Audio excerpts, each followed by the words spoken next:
오늘 우리에게 주신 하나님의 말씀은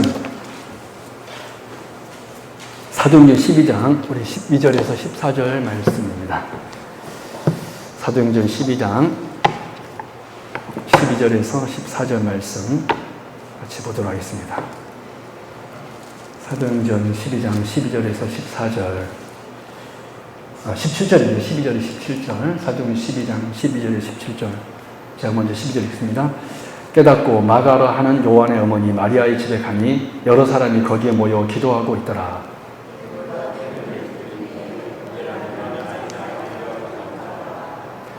베드로의 음성인 줄 알고 기뻐하여 문을 미처 열지 못하고 달려들어가 말하되 베드로가 대문 밖에 섰더라 하니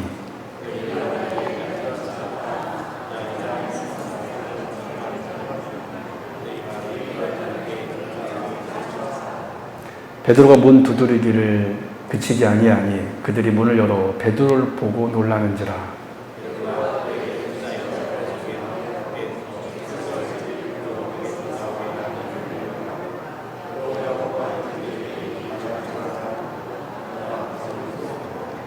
아멘.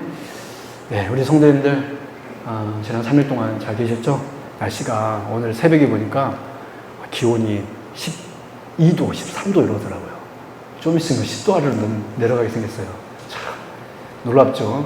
불과 한 2주 전만 해도 29도 새벽에도 그랬었는데 엄청나게 기온이 많이 내려갔습니다. 여러분 건강관리 잘 하시기 바랍니다.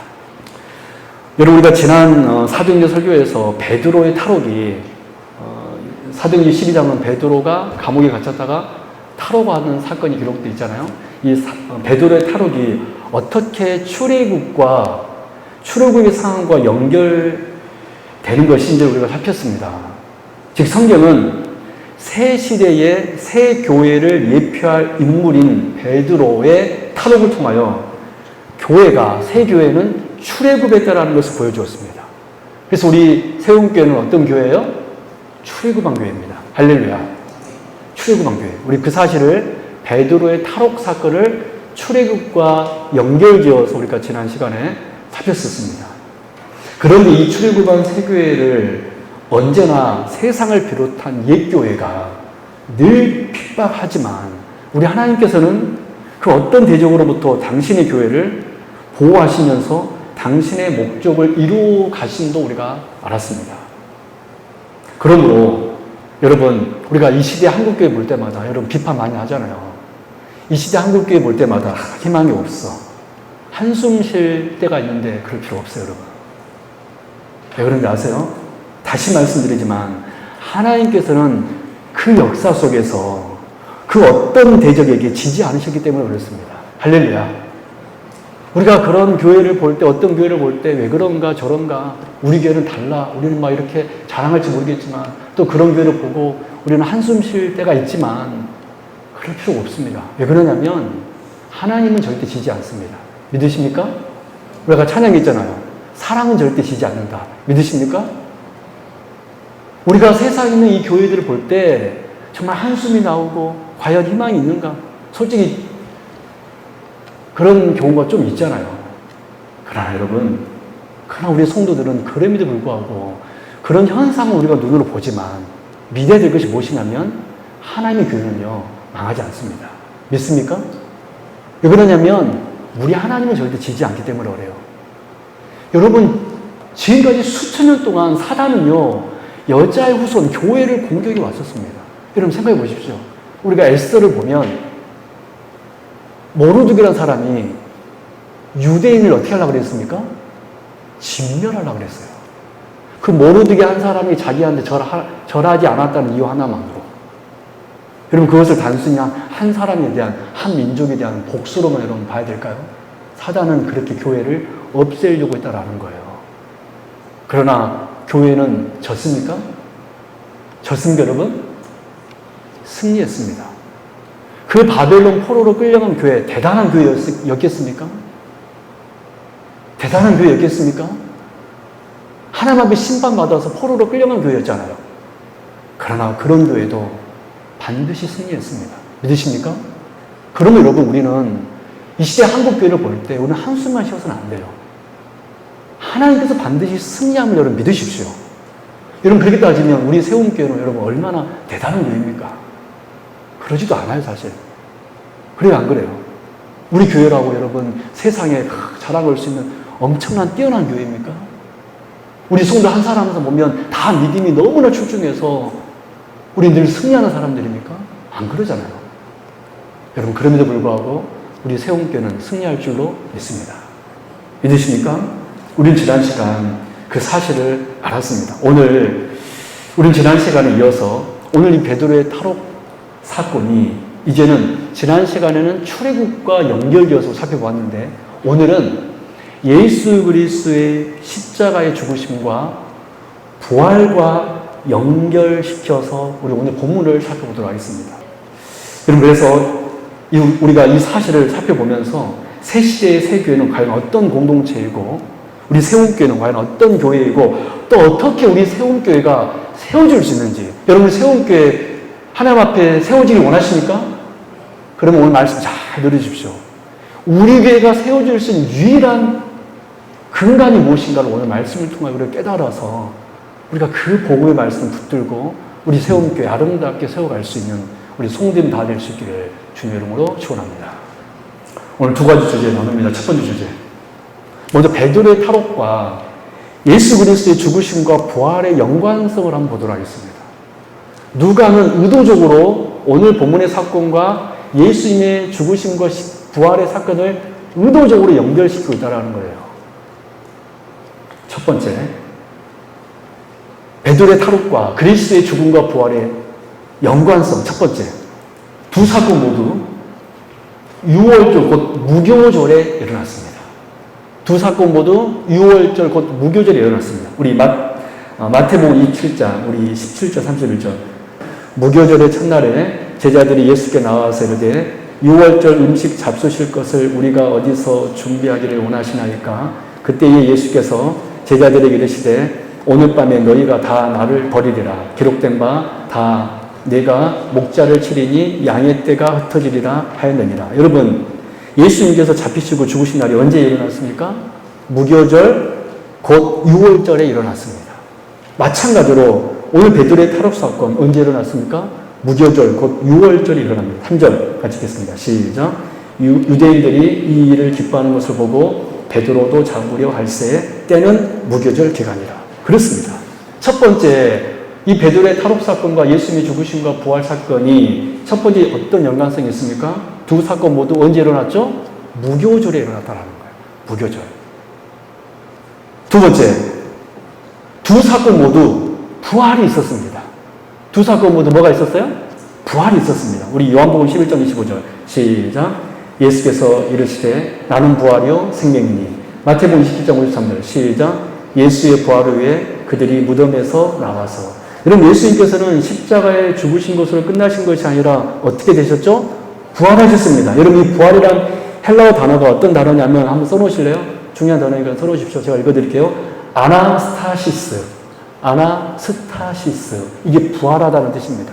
아나스타시스.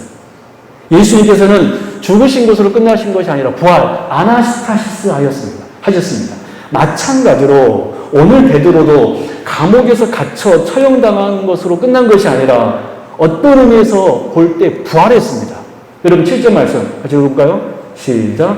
호련히 주의 사자가 나타나매 옥중에 광채가 빛나며 또 베드로의 옆구리를 쳐 깨워 이르되 급히 일어나라. 거기 언제나 칠까요? 일어나라.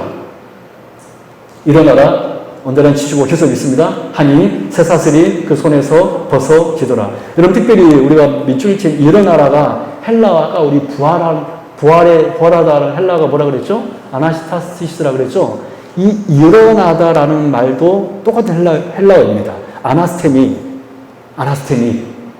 즉 예수님의 부활을 설명할 때 같은 단어인 이 아나스타시스를 일어나라. 그렇습니다. 예수님이 그랬던 것처럼 베드로도 일어났습니다. 아나스타시스 부활하셨다라는 거예요. 할렐루야. 여러분 세 번째 또 어떤 연관성이 있습니까? 두 사건 모두 부활의 첫 증인은 여자들이었습니다. 첫 증인은 누구였어요? 여자들. 우리 누가복음 20장 7절 10절 같이 읽겠습니다. 시작. 이르시기를 인자가 죄인의 손에 넘겨져 십자가에 못 박히고 제3일에 다시 살아나야 하리라 하셨느니라 한데 그들이 예수의 말씀을 기억하고 무덤에 돌아가 이 모든 것을 11사도와 다른 모든 이에게 알리니 이 여자들은 막달라 마리아와 요한나와 야고보의 모친 마리아와 또 그들과 함께한 다른 여자들도 이것을 사도들에게 알리니라. 여러분, 사도들에게 예수님의 부활 소식을 알린 이가 누구였습니까? 여자들이었습니다. 예수님의 부활의 첫 증인은 여자들이었다라는 거예요. 그런데 마찬가지로 베드로의 탈옥, 즉 처형당하지 아니하고 베드로가 풀려났을 때, 부활했을 때 여러분, 베드로를 위하여 기도했던 모든 신도들은 베드로가 죽을 거라고 생각했었습니다.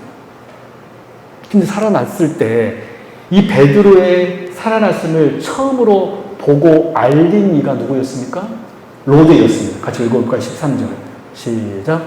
베드로가 대문을 두드리는데 로데라 하는 여자아이가 영접하러 나왔다가, 여러분 누가 맨 먼저 보았습니까? 여자아이가. 예수님이 부활의 첫 증인도 누구였습니까? 여자였습니다. 근데 베드로의 부활의 첫 증인도 누구였습니까? 여자였습니다. 그래서 성경은 굉장히 의도적으로 이 사실을 밝히고 있다는 거예요. 그렇습니다. 예수님의 부활의 첫 증인이 여자였던 것처럼 베드로의 탈옥의 첫 증인도 여자아이였습니다. 네 번째, 연관성. 두 사건 모두 처음에 부활을 믿지 못했습니다. 여러분, 누가복음 24장 11절 다시 볼까요? 시작. 사도들은 그들의 말, 여기 그들의 말은 누구일까요? 그 여자들의 말이겠죠? 계속 읽겠습니다. 그들의 말이 허탄한 듯이 들려 믿지 아니하나. 여러분, 예수님의 부활의 증인인 여자들이 사도들에게 예수님께서 부활하셨습니다 라고 증언했을 때 사도들이 믿었어요? 못 믿었어요? 허탄한 듯이 들려 믿지 않았습니다. 근데 마찬가지로 베드로의 부활에서, 베드로의 탈옥에서 사람들이 보이는 반응도 똑같았습니다. 우리 15절 같이 읽어볼까요? 시작. 그들이 말하되 네가 미쳤다 하나 여자아이는 힘써 말하되 참말이라 하니 그들이 말하되 그러면 그의 천사라 하더라. 놀랍게도 이 사람들도 로데라 하는 여자아이의 말을 듣고 처음에는 미쳤다 했고 또 나중에 뭐라고 했습니까? 그의 천사다. 믿었다는 거예요? 못 믿었다라는 거예요? 믿지 못했다라는 거예요. 그렇습니다. 예수님께서 부활하셨다라는 그 여자들의 말에 사도들이 믿지 못했습니다. 마찬가지로 베드로가 풀려났습니다. 사도 베드로가 풀려났습니다 라고 증언했을 때 이 여자아이 로데의 말에 사람들은 믿지 못했습니다. 똑같죠. 여러분, 우리가 네 번째까지 보았는데 어때요? 성경은 지금 의도적으로 예수님의 십자가의 죽음과 부활과 이 베드로의 탈옥 사건을 연결시키고 있지 않습니까? 여러분, 성경은요 그냥 아무렇게나 그냥 사건을 기록한 게 아니에요. 성령의 감동하심으로 하나님 저자 한 명을 사용하여서 하나님의 복음을 증거하기 위하여서, 무엇을 증거하기 위하여서? 복음을, 이 사건 하나를 통하여서 이제 새 시대의 새 교회가 태어나게 되는데, 시작되는데 이 베드로의 탈옥 사건을 하나님께서는 기록한 이유가 뭐냐면 이 베드로의 탈옥 사건을 통하여서 예수 그리스도의 십자가 죽으심과 부활을 연결시키고 있음을 보여주고 있는 것입니다. 다섯 번째 볼까요? 두 사건 모두 놀랐습니다. 크게 놀랐습니다. 우리 누가복음 24장 12절 같이 읽을까요? 시작. 베드로는 일어나 무덤에 달려가서 구부려 들여다보니 세마포만 보이는지라 그 된 일을 놀랍게 여기며 집으로 돌아가니라. 여러분, 베드로가 이제 부활을 알고 어떻게 여겼습니까? 놀랍게 여겼습니다. 서프라이즈, 놀랍게 여겼습니다. 누가복음에서 베드로가 부활한 예수를 보고 놀랍게 여겼습니다. 마찬가지로 사람들도 탈옥한 베드로를 보고 놀랐습니다. 16절 같이 읽습니다. 시작. 베드로가 문 두드리기를 그치니 아니 그들이 문을 열고 베드로를 보고 놀라는지라. 똑같죠.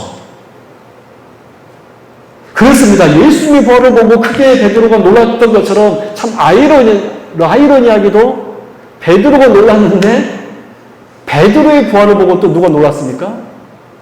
예루살렘 교회 성도들이 놀랐습니다. 마지막 여섯 번째.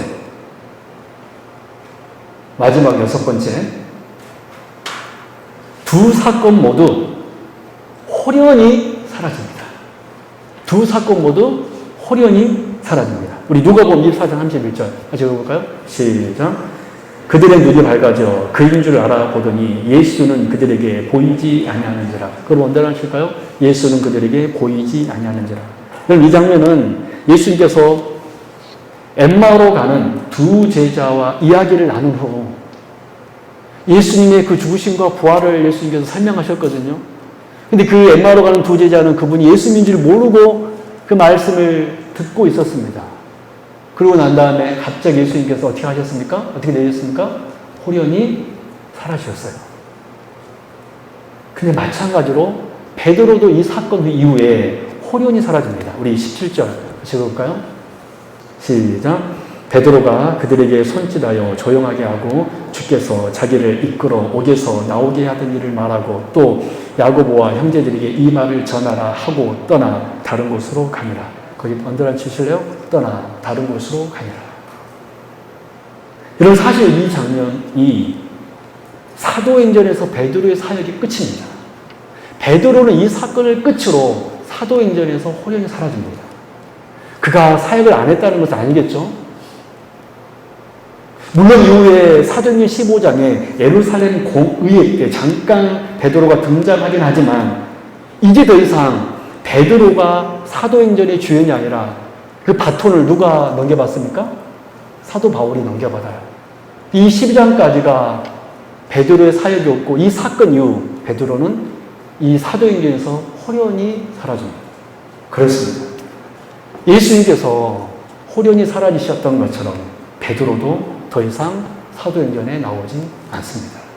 여러분, 우리가 쭉 6가지의 연관성을 살펴보았는데 이 베드로의 탈옥 사건은 우리 주 예수 그리스도의 십자가와 부활 사건과 매우 유사하다는 것을 우리가 알 수 있었습니다. 그렇습니다. 베드로의 탈옥 사건은 단순한 사건이 아니었습니다. 베드로의 탈옥 사건은 굉장히 여러 가지 면에서 예수님의 십자가와 부활 사건을 연상시킵니다. 그렇다면 우리가 이 사실을 통하여 깨닫게 되는 이 시대의 새 교회는 어떤 교회입니까? 그리고 이 새 교회는, 이 새 시대의 새 교회는 어떻게 세워질 수 있습니까? 여러분들에게 다시 한번 묻습니다. 우리 세움교회가 하나님 앞에 쓰임받기를 원하십니까? 우리 세움교회가 온전하게 세워지기를 원하십니까? 여러분, 우리가 이 베드로의 탈옥 사건을 통하여서 우리가 예수 그리스도의 십자가와 부활의 사건을 연관시켜서 살펴보았는데 이 사실을 통하여서 깨닫는 영적 교훈은 뭐냐면 두 번째 주제입니다. 새 교회는, 우리 따라해볼까요? 새 교회는 예수님의 죽으심과 부활을 토대로 건설되어집니다. 이것이 바로 우리가 오늘 본문을 통하여 깨달을 수 있는 영적 교훈이에요. 새 교회는 예수님의 죽으심과 부활을 토대로 건설되어진다는 거예요. 여러분, 이 시대의 교회를 보십시오. 과연 정말로 십자가의 죽으심과 부활의 복음을 가지고 이 시대의 교회가 승부를 보고 있습니까? 이 시대의 교회는요, 안타깝게도 사실은 시스템으로 인간적인 방법들로 교회를 부흥하려고 하고, 그래서 뭐 연예인들 간증 막 하게 되고 막 별거 다 하잖아요. 음악회도 하고 뭐도 하고. 사랑하는 여러분, 교회는 오직 예수 그리스도의 십자가와 부활로 건설되어질 줄로 믿습니다. 지금 하나님께서는 이 베드로의 탈옥 사건을 이 예수 그리스도의 십자가 죽으심과 부활과 연결시키면서 우리에게 새 시대 새 교회는 어떤 공동체이고 무엇을 통하여서 세워질 수 있는지를 보여주고 있는 거예요. 하나님께서 세우시는 교회의 생명, 교회의 핵심, 교회의 중추, 교회의 근간은 여러분 무엇입니까? 언제나 예수 그리스도의 죽으심과 부활이라는 사실 안에서 되어지는 것인 줄로 믿습니다. 믿으십니까? 다시 말씀드릴게요. 교회의 핵심, 교회의 중추, 이 시대의 교회의 근간은 뭐냐면 예수 그리스도의 죽으심과 부활이라는 이 사실 안에서만 세워줄 수 있고 유지될 수 있다는 거예요. 즉 사도행전 이후 모든 시대의 교회가 항상 붙들어야 할 교회의 핵심은 다름 아닌 우리 주 예수 그리스도께서 죽음을 정복하시고 부활 곧 생명을 얻으셨다라는 이 사실입니다. 저 우리 성도님들이 이 복음을 붙들는 주의 백성 되기를 바랍니다. 여러분, 우리는 이 복음을 붙들지 못하기 때문에요, 내 삶이 조금 어려워지면요, 거기서 낙심해버려요. 예수님께서 죽음에서 이기셨다는 것을 우리가 잊어버리기 때문에 내 삶이 공고해지잖아요. 나는 이제 끝났다. 당하고 염려하고 넘어져 버립니다. 왜 그럴까요? 주님의 죽으심과 부활을 경험하고 있지 못하기 때문에 그래요. 여러분, 사도행전 이후 모든 시대의 교회가 항상 붙들어야 할 교회의 핵심은 그리스도께서 죽음을 정복하시고 부활 곧 새 생명을 얻으셨다는 사실입니다. 이 팩트, 이 사실입니다. 근데 놀랍게요, 이것은 구약 교회도 마찬가지였어요. 여러분, 우리 로마서 4장 10절 말씀 읽어볼까요? 로마서 4장 10절. 아브라함이 무엇을 믿으면서 그가 믿음을 확보했는가, 획득했는가? 로마서 4장 10절 시작. 기록된 바 내가 너를 많은 민족의 조상으로 세웠다 하심과 같으니 그가 믿은 바 하나님은 죽은 자를 살리시며 없는 것을 있는 것으로 부르시는 이시니라. 아멘. 여러분, 놀랍게도요, 아브라함도 결국 똑같습니다. 아브라함도 시험을 통과하여 끝까지 믿음을 지킬 수 있었던 것은 다른 무엇이 아니었습니다. 우리 하나님이 부활의 하나님이심을 붙들었기 때문에. 우리 하나님이 어떤 하나님이심을 붙들었기 때문에? 부활의 하나님을 붙들었기 때문에 아브라함이 믿음의 조상이라는 이 놀라운 칭을 얻을 수 있었던 거예요. 여러분은 다른 것으로 내 믿음이 증명되기를 원하는데요? 아니요. 부활의 하나님을 믿는 이 믿음 안에서만 우리의 믿음은 증명됩니다.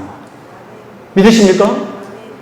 다른 곳으로 우리가 아무리 내가 하나님 이거 했어요, 저거 했어요, 별것을 다 말한다 할지라도 우리 삶 속에서 예수 그리스도의 십자가 죽으심과 부활을 바로 알지 못하고 바로 고백하고 있지 못한다면 우리는 참된 믿음의 사람이 될 수 없다라는 거예요. 그러므로 우리는 이 사실을 반드시 기억해야 됩니다. 새 시대 새 교회는요, 우리 지난주 출애굽의 새 교회는 출애굽 공동체라고 그랬잖아요. 이 출애굽한 이 교회는 죽으심과 부활의 공동체라는 거예요. 따라합니다. 새 교회는 죽으심과 부활의 공동체입니다. 이 말이 뭔 말이냐면 교회는 반드시 주님의 죽으심과 부활로 말미암아 세워지는 공동체이고 또 우리 교회는 죽음을 딛고 새 생명을 생산해낼 수 있는 공동체라는 거예요. 믿으십니까? 여러분이 세워지는 그런 교회예요. 이 시대의 새 교회는 예수 그리스도의 죽으심과 부활로 인하여서 세워진 공동체이고 우리 교회는 죽음을 딛고 생명을 생산해낼 수 있는 공동체입니다. 믿으십니까? 여러분 정말 이 복음을 붙드십시오. 다른 거 아무리 붙들어봤자 안 돼요. 여러분 지금까지 많이 붙들어봤잖아요. 많이 붙들어봤잖아요. 되든가요? 안 되잖아요. 아브라함이 무엇을 붙들었냐면 부활의 하나님을 붙들었습니다. 하나님께서 내 아들을 다시 살리실 것이다. 여러분 이거 쉬운 믿음입니까?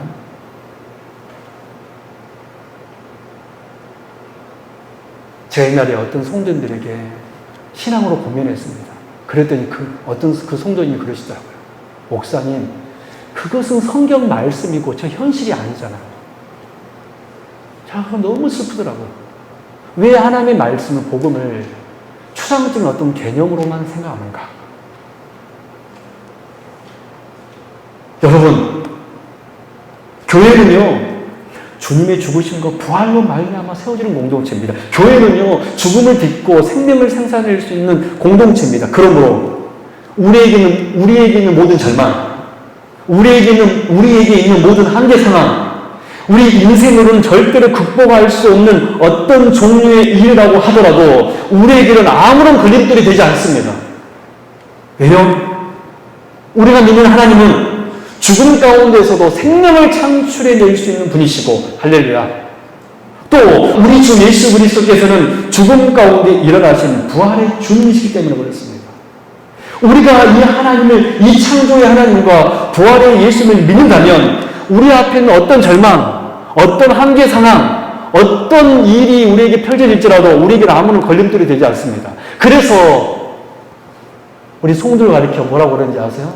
세상도 감당할 수 없는 믿음인 줄로 믿습니다. 여러분, 저는 우리 장로님, 우리 권사님, 우리 집사님들이 이 믿음을 소유할 수 있기 바랍니다. 할렐루야. 정말 이 믿음을 사모하시고 소유하세요. 창조주 하나님과 부활의 예수 우리가 믿는다면 아브라함이 그랬던 것처럼, 베드로가 그랬던 것처럼 우리는 하나님 앞에서 세워질 수 있고 우리 앞에 어떤 것도 걸림돌 될 수 없습니다. 그 물질 조금 없어진다, 우리가 병이 우리에게 든다고 우리가 넘어지지 않는다는 거예요. 심지어 내가 병이 들어, 심지어 내 물질이 완전히 다 없어져서 정말 아무것도 없는 빈털터리가 될지라도 우리는 반드시 승리한다는 거예요. 믿으십니까? 그거 붙드십시다. 이런 맥락에서 볼 때 여러분, 우리가 예수 그리스도를 모르다가 믿게 되었다는 것은, 즉 우리가 성도가 되었다는 것은 어떤 의미냐면 단순히 예수 잘 믿으면 천국 간다 라는 정도의 의미가 아니라 어제까지 나의 종착지는, 예수 믿기 전 나의 삶은, 나의 종착지는 암흑이었다가 지옥이었다가 죽음이었다가 오늘 예수님을 만났기 때문에, 오늘 내가 하나님의 복음을 듣고 있기 때문에 생명을 창조하시는 하나님 아버지에게 내가 안기었다라는 의미입니다. 하나님만이 우리의 생명이기 때문에 매주 매일 하나님으로부터 끊임없이 생명을 공급받아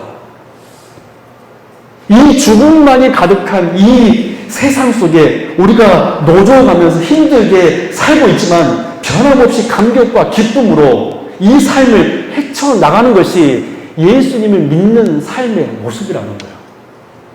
저 우리 성도님들이 그런 성도 되길 바라요. 이 죽음이 가득한 이 세상 속에서 힘들게 우리는 노져가는 인생이에요. 그러나 그럼에도 불구하고 힘들고 노져감에도 기쁨이 있는 거예요. 할렐루야. 왜 기쁨이 있습니까? 우리 하나님이 창조의 하나님이시고 우리 주님이 부활의 하나님이시므로 나에게 매일매일 생명을 공급해 주시기 때문에, 할렐루야. 나에게 매일매일 생명을 주시기 때문에 그 생명으로 호흡할 수 있음에 감사하고 기뻐하는 것입니다. 그것이 바로 신자의 삶이 되어야 돼요. 그러면 우리 인생은요, 이 찰나와 같은 시간을 그저 살다가 끝나는 그런 인생이 아니라 우리는 영원에 닿아 있는 인생입니다. 저와 여러분은 그리스도의 죽으심과 부활을 통하여 영원을 획득한 사람입니다. 할렐루야. 요한계시록에 말하는 다시는 너희에게 사망이 없고 애통하는 것이나 곡하는 것이나 아픈 것이 없는 땅을 획득한 사람들이라는 거예요. 그런데 이 놀라운 이 복이 어떻게 이 땅에서 잠깐 잘 되는 그 어떤 것과 비교될 수가 있겠습니까? 그러므로 여러분, 죽으심과 부활의 공동체, 우리는요, 저와 여러분은 예수님 믿고 난 후부터 전혀 다른 삶을 살게 되는 거예요. 사랑하는 성도 여러분, 우리가 신자로서 이 세상에 살아간다는 것은 겉으로 보기에는 세상 사람들과 똑같이 비싸게 살아가는 것 같습니다. 우리는 똑같이 아침에 일어나서 회사에 출근하고 일을 하죠. 똑같이 이렇게 비싸게 살아가는 것 같지만 우리는 죽음을 극복한 자로서, 우리는 무엇을 극복한 자? 왜냐하면 우리는 죽음과 부활의 공동체이기 때문에, 예수 그리스도의 죽으심과 부활의 공동체이기 때문에 우리는 세상 사람들 볼 때는 당신과 나랑 똑같은 삶이야 라고 말할지 모르겠지만 전혀 다른 거예요. 여러분 그거 아십시오. 우리는 전혀 다른 삶을 오늘을 산 것입니다. 여러분 믿으십니까? 오늘 우리 이주진 집사님은요 전혀 다른 삶을 산 거예요. 오늘 우리 안성민 장로님은요 전혀 다른 삶을 산 겁니다. 믿으십니까? 우리는 세상 사람을 볼 때 똑같은 삶을 산 것처럼 보입니다. 당신도 나나 별 차이 없어. 아니요. 우리는요, 죽음을 극복한 자로서 천국 생명을 느끼면서 사는 사람들입니다. 네, 비록 우리가 연약하여 잠깐 세상에 젖어서 살 때도 있습니다. 우리는 그래요. 하지만 오늘 이렇게 여러분이 오늘 이 자리에 나와 이 생명 충만한 이 예배를 통해서 다시금 각성하게 되는 것입니다. 믿으십니까? 다시금 우리가 오늘 예배를 통하여서 말씀을 통하여서 오늘 내가 혹시 졌다 할지라도 다시 각성하여서 또다시 내가 세상 속에 살지만 내가 하늘에 닿아 있는 삶을 믿고 살아가는 것, 그것이 바로 죽음과 부활의 공동체인 우리 신자의 삶이라는 거예요. 사랑 여러분, 새 시대의 새 교회는 바로 이런 교회입니다. 여러분은 바로 그런 성도예요. 오늘 그 사실을 믿고 오지 않은 주의 거룩한 백성이 될 수 있기를 주님 여러분을 축원합니다. 이런 말씀 듣도록 하겠습니다. 오늘 본문이 보여주는 새 시대 새 교회는 어떤 교회입니까? 예수 그리스도의 십자가 부활로 사는 그리고 서는 공동체입니다. 여러분에게서 우리 세움교회는 어떤 공동체라고 생각하세요? 또 어떤 교회가 되기를 원하십니까? 시간과 순서에 맞춰 예배 드리고 그냥 적당히 옆에 있는 성도들과 인간적 친분을 쌓고 가끔씩 안부 물으며 가끔 밥 먹고 그렇게 때론 친교하고 그런 정도의 교회가 되기를 원하고 그런 교회라고 생각하십니까? 그것이 우리 신앙생활입니까? 그렇게 혹시 신앙생활하고 계신가요? 우리는 오늘 말씀을 통하여서 교회가 무엇인지 또 어떻게 세워질 수 있는지 분명하게 배웠습니다. 교회는 예수님의 죽으심과 부활을 통하여 세워진 공동체예요.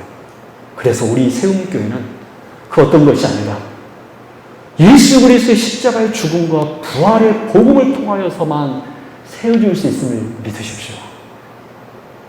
바로 이 복음으로 인하여서 우리 교회에서는요, 또 다른 생명이 창출될 것이고, 그러므로 우리 교회는 앞으로 계속해서 이 십자가의 복음을 붙들고 우리는 앞으로 생명의 능력을 공급받을 것이고 체험하게 될 것입니다. 그 사실을 여러분 믿고 오지 않으며 그런 교회 세워나가고 그런 공동체 안에서 생명의 사람 될 수 있는 주의 거룩한 백성 되길 바랍니다. 내 예배 시간 각성하고 또 각성하십시오. 기도하겠습니다. 하나님 아버지 감사합니다. 우리는 감옥에 갇힌 자였습니다. 우리는 억눌린 자였습니다. 그러나 주님께서 우리에게 오셔서 우리를 풀어주셨음을 믿습니다. 예수 그리스도의 죽으심과 부활을 통하여서 우리는 죽음이 아닌 영원한 생명을 획득한 사람이 되었음을 믿사오니 우리 성도님들 매일매일 하루를 살아가면서 죽음을 극복한 자로서 천국 생명을 느끼면서 살아갈 수 있는 주의 백성 되게 하여 주옵소서. 아브라함이 하나님은 부활이 하나님이다 하고 그 믿음으로 그가 승리하였던 것처럼 우리 성도님들 내 앞에 있는 어떤 상황, 어떤 절망, 어떤 한계 상황, 어떤 담이 우리에게 올지라도 그것이 걸림돌이 되지 않음을 알고 참 생명을 공급받아 생명을 얻어 생명을 창출해내는 그런 생명 공동체 되게 하여 주옵소서. 주여 우리 세움교회 이 십자가의 복음으로 세워지게 하여 주옵소서. 이 십자가의 복음만을 가지고 세울 수 있는 교회 되게 하여 주옵소서. 예수 그리스도의 이름으로 간절히 기도드립니다. 아멘.